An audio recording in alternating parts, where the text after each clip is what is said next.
We've been hearing a lot about building infrastructure for AI this week, and there seems to be a consistent theme around having to build something new, build something flash, build something exciting. What we're going to discuss today is the requirement that you need a new kind of data center for AI. Welcome to the Tech Field Day podcast. We bring together a panel of experts to discuss a single topic around a key issue in the IT infrastructure world. This podcast brings together voices from within the Tech Field Day delegate community, and we often record these podcasts at one of our events. This particular podcast is recorded just as we're closing out AI Infrastructure Field Day. And what we're going to discuss today is the requirement that you need a new kind of data center for AI. But before we get into that discussion, let's meet who's on the panel today. Hi, I'm Karen Lopez. I'm a data evangelist that specializes in security, privacy, and compliance challenges. I'm Lino Telera. I'm a platform engineer focused on infrastructure automation and working for a digital trust company. Hi, I'm Denise Donohue. I'm a network architect. And I'm Alastair Cooke. I'm an event lead here at Tech Field Day. And of course, this podcast is also being distributed across the Futurum group through our TechStrong family within. We've been hearing a lot about building infrastructure for AI this week, and there seems to be a consistent theme around having to build something new, build something flash, build something exciting, maybe build something completely different from every data center that you've had before. But surely AI is just some computers working with some data on some network, and we've done that before. So I think the foundation of that's correct. But I would say I'm all about designing to optimize certain workloads. And what we've learned this week, what we know from experience, is that AI has some special requirements that are very similar to high-performance workloads, but in another way. They use the hardware differently. They might need different network software or configurations. So that's what I learned this week. Mm-hmm. And the design, for network design, typical data center designs can be fairly loose as far as, you might put something here that you want to put, even if you're doing the strict leaf-spine CLO architecture, then you might decide, okay, well, I'm going to adjust this a little bit here. I'm going to add this edge here. But the back-end infrastructure, the GPU to switch infrastructure for AI, it needs to be very specifically designed. It needs to be designed for very specific requirements. It's a lot of that really high bandwidth, really dense bandwidth as well, because we're seeing the GPU in your server has 4 or 8 100 gig, 800 gig Ethernet ports in it, and that's a heck of a lot of bandwidth in a small space.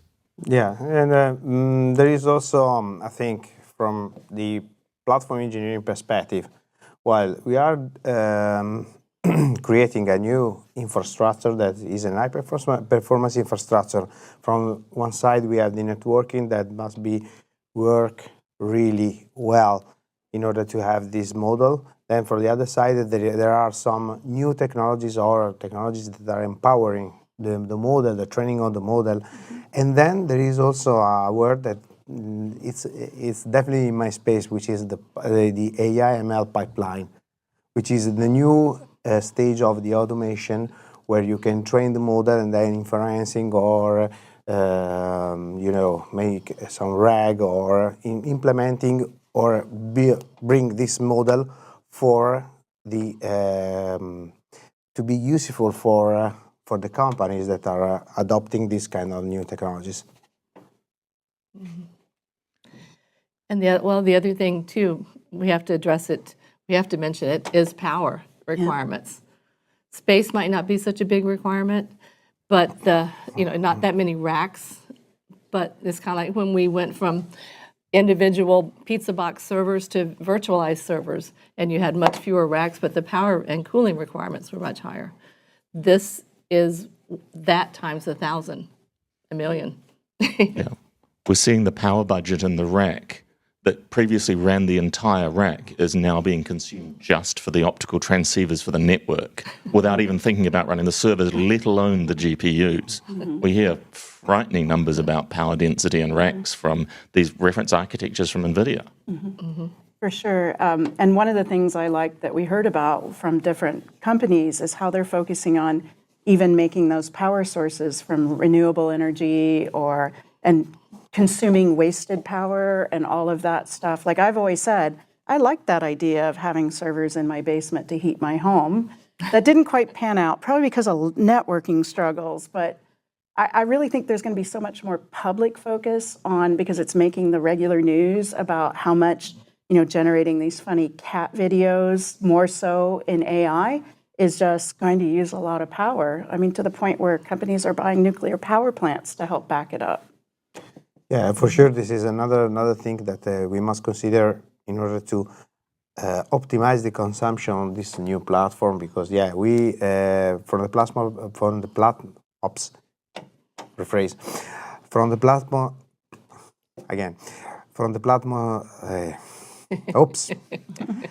platform perspective, we talk about FinOps, and the FinOps topic is essential for to guarantee that all the business, all the monies that we are spending are completely fit on the business and without spending any other monies. And here, find new energy suppliers, find new ways to optimize the power consumption is fundamentally a critical part of this.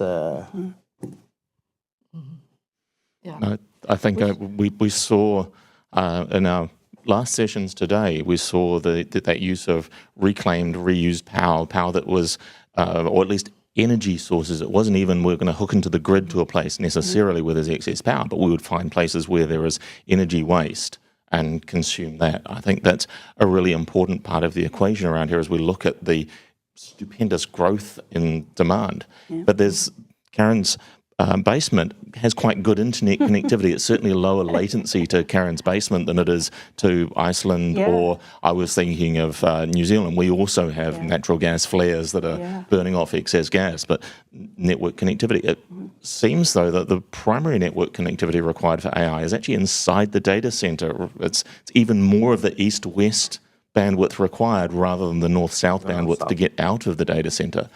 Does that open up new options for us? Yeah, exactly. And that's something you have, when you design any network, whether it's in any place in the network, whether it's a data center or what have you, you have to look at the requirements. Just this is so different from the requirements we've had before. This is taking the requirements that between virtualized servers and the 3-tier applications that we've had before, and just expanding them. So yeah, you've got to look at the networking between the servers, between the GPUs. It has to just, it has to be so, what was it?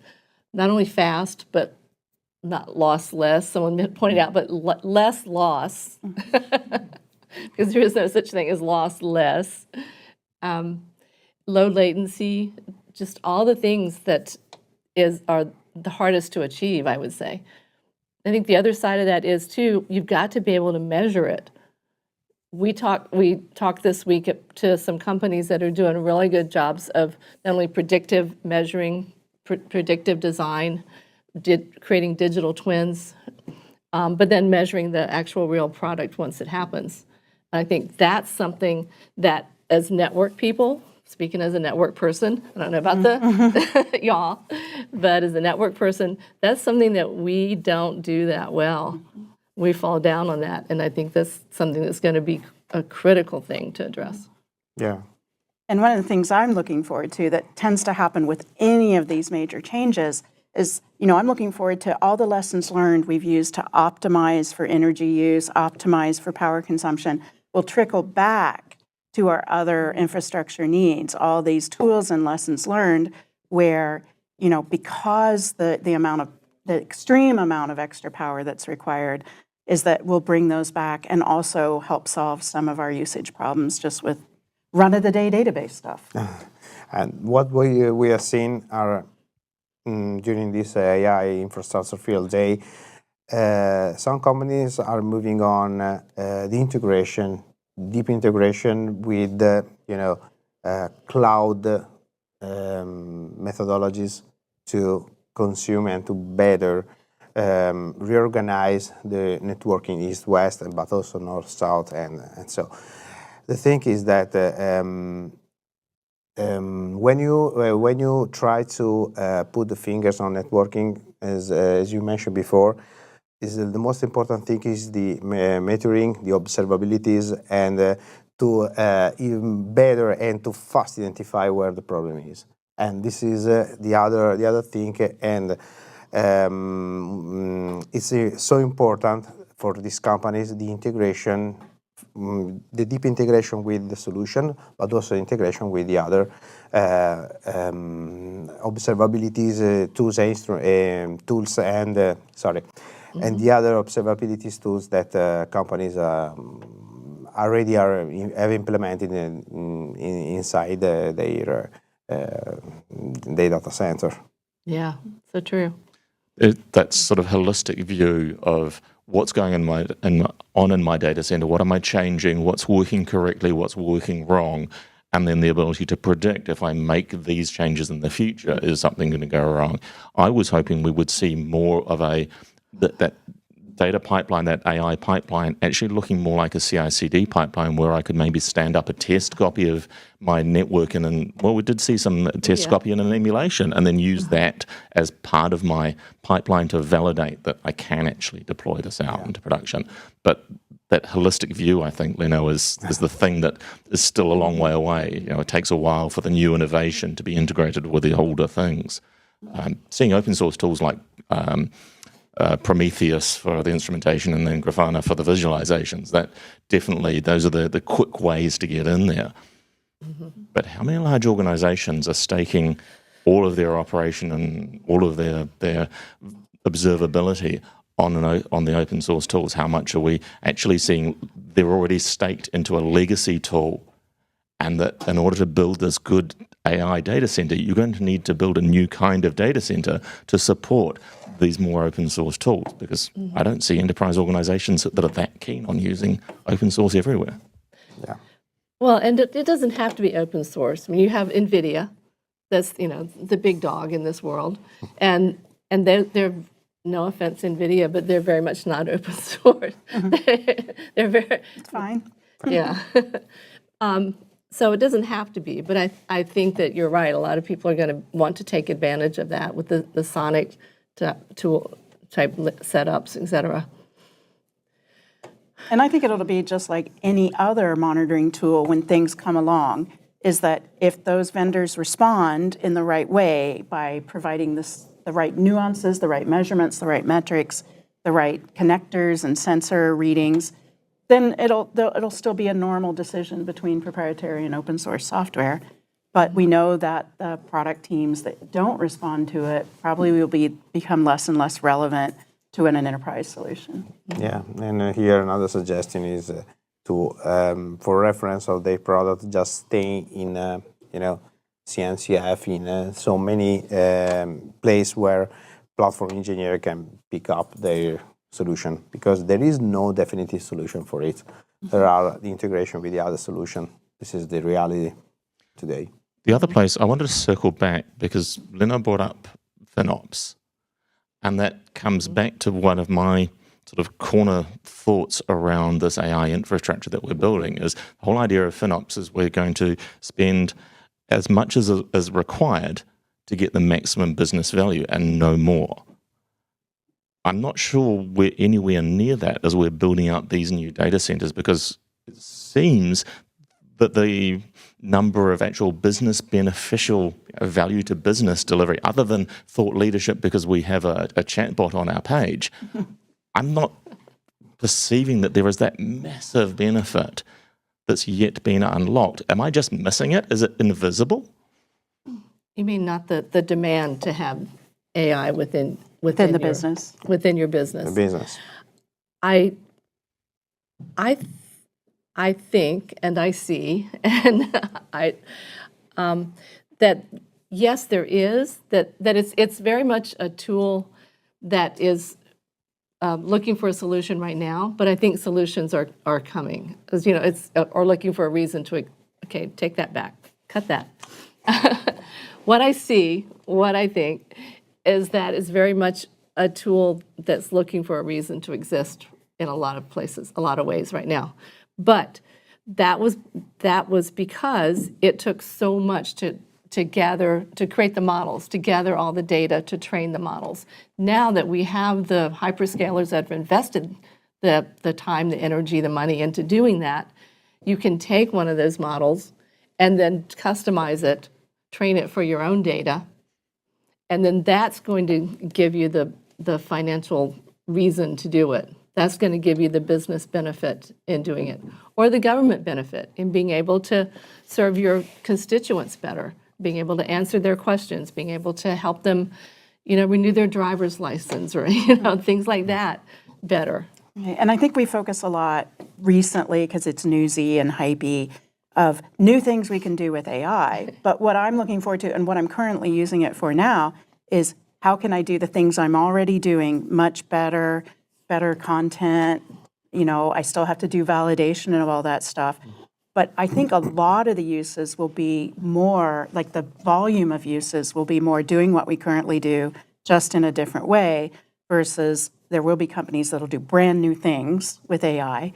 But your average, what I call regular companies, insurance, banks, retailers, and everything, they'll probably just use it to do, to build a greater margin, get more customers, or save costs, just like we do with any tech. Yeah, and there are some, situations that are picturing in my mind. Like, do you remember in the past when many companies are moving outside from the data center to the cloud?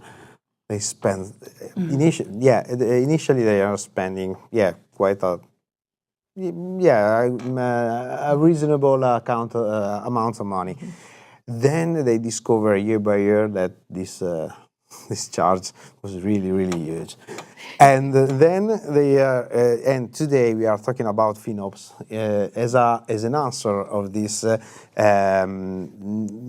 an answer or as a solution to take your costs under control and without wasting money for your business, because you are focusing on your business. Now we are talking about another technologies that, as an ITCO, but also as an operation cost, really. Really huge. We have to find a solution there to better optimize, but the first thing is, what's your business? Do you need 24 hours your training model that is running in automatic pipeline? Or, as we can see with Inference, if I'm not wrong, not all the models should run 24 hours, but they are demanding the run of the model. So these are several situations that really depends on the business and depends on the monies that you want to put on this solution. And I think one of the places we will see not necessarily direct business value, but I'm thinking about assistive technologies. My own father, my parents-in-law are in their 80s, and their technical literacy is not improving, but their ability to express verbally what they want is still there. And there's definitely a big opening for assistive technologies where the way you interact and the way you work, particularly, my parents' generation are much happier to pick up something that looks like a phone and talk to what seems to be a human who is going to help them and be a heck of a lot more patient than their children are. Yeah. I think it will expand. The use will expand. Data centers will be either built out, adapted, pods within a data center to handle the private local AI or cloud. The thing that bothers me, though, about something you said, Karen, is using it to do the things we do now, and that's the privacy and security side of that. Like, do I want some AI, some tool somewhere, a data set somewhere, knowing every question I ask or every, what about this rash? Yeah, so that's the individual thing. So I'm thinking more of what they used to have to do in Tableau or Click or Power BI, write a query or something. Now they won't have to know all that technical stuff. So they're still asking the questions, and the questions are getting recorded. But you're right. As I ask my AI assistant weird questions, the first thing that goes through my mind is, oh my gosh, this is being recorded. But also searches happen that way. I want to say, don't remember this one. Don't report on me. Do not track. As a new, do not track for AI. Do not learn. Okay, new product idea. Excellent.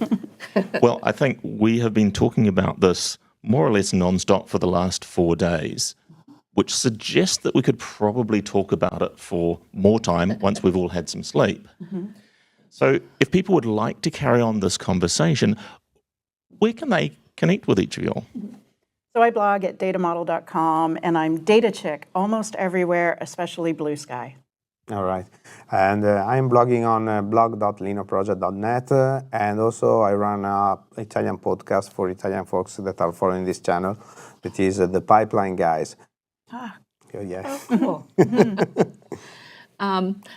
I don't have any place to blog right now, but I'm gonna be hitting up the Tech Field Day folks for that. But you can find me on LinkedIn, and you can find me on Blue Sky as Lady Networker. Of course, I'm Alastair Cooke, and you'll find me everywhere that fine Futurum content is created.